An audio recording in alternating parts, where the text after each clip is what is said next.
Good morning, everyone.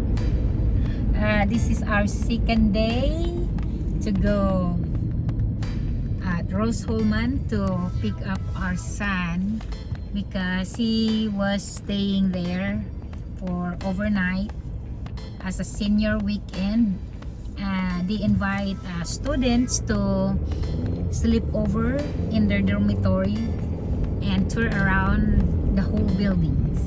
So let's see what he gonna say about it, to stay there, because that's why he gonna stay there on his college life. So I will see you soon and give you some updates here later on, and I will tour you around in the front because yesterday I forgot to video some in the front area or from the entrance of the school. It's really huge. It's very huge, guys, because yesterday when we tour around, we don't even like tour the whole other more buildings. We already walked for like an hour. I think that was too much, just like constantly walk. So it will be a good school for him, and it's not a huge quantity of students in there, so, because they limit their students, so they can really like give them enough knowledge, or they can focus to pretty much like one-on-one basis for the students when they have some issues and problems. So they don't really like want the quantity of the students, they want the quality of their students when they're done in their college life. So it's very interesting for our son, and that's what he's dreamed for. He wants to be an engineer, an aerospace engineer. So nothing's wrong on dreaming. His dream is he wants to work at SpaceX or Elon Musk company and to NASA. So nothing's wrong to dream.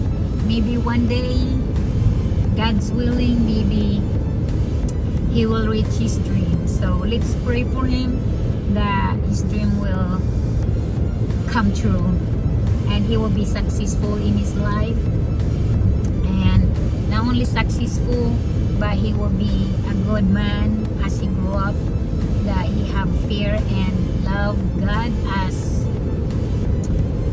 his Lord and personal Savior, and he's depending on him because he's the only God that we can lean on. So let's wish him the best and pray for him, guys. And thank you for watching, and thank you for your support. So I will show you here soon. Okay, guys, we are getting ready to come in or going into the entrance of Hulman. So I'm gonna show you guys the entrance and the buildings here. So here we go, guys. Papasok na tayo sa Hulman. Malapit na tayo papasok sa Hulman entrance.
come in, that's the building.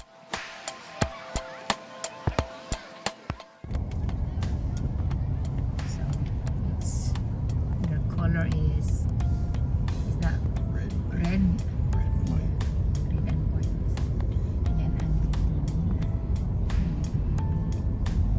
Saka dito ang yung entrance nila dito at saka yung parking area. So ayan guys. So maghanap na tayo ng, yeah, we're gonna park going this way. So we just want to make it sure that we bring our parking admission slip or whatever card. Is that parking area? Okay. So we are here. Pasok na tayo. Ayan yung building. Saka may building pa sila doon. Walang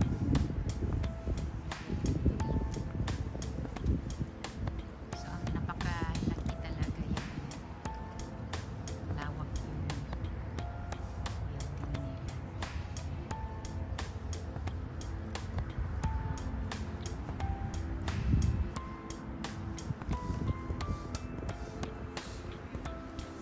ayan guys.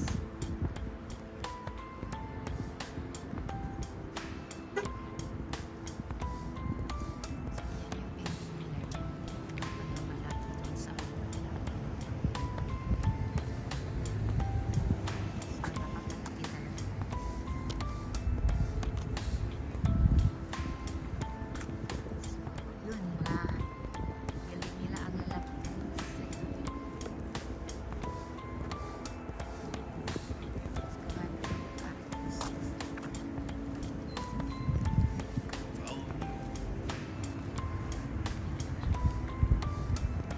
So, yan.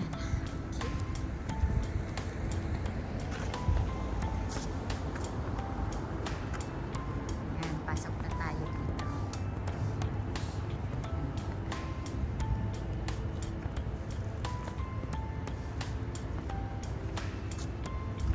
Yan yung entrance nila dito. Pasok sa building. I don't think this is our building of dormitories.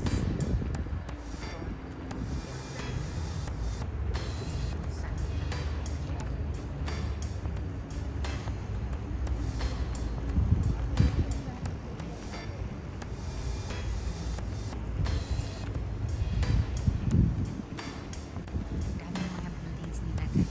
Yun mga building nila is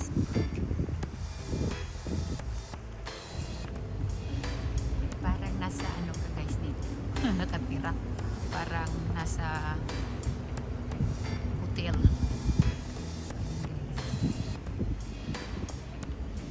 So dito na muna going sa park na tayo.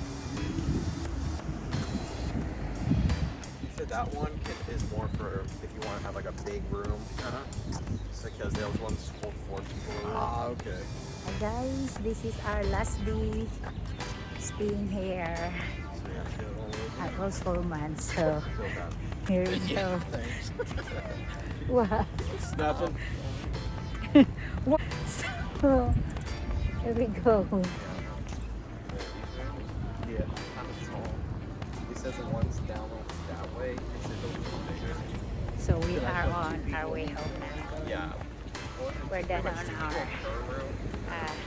Pretty much all the way. destination here. So But they say that it's better if it's time to go. Here we go. but they say they don't recommend it because Okay, that explains what John said. So using this dollar, they got it in free. They didn't have much room to get that. So it's time to go home, everyone. And we have a great time here staying. And looking for this school. And you guys have a blessed day and see you on my next video. And thank you for watching. Alright. Alright. Just has to survive. Bye bye.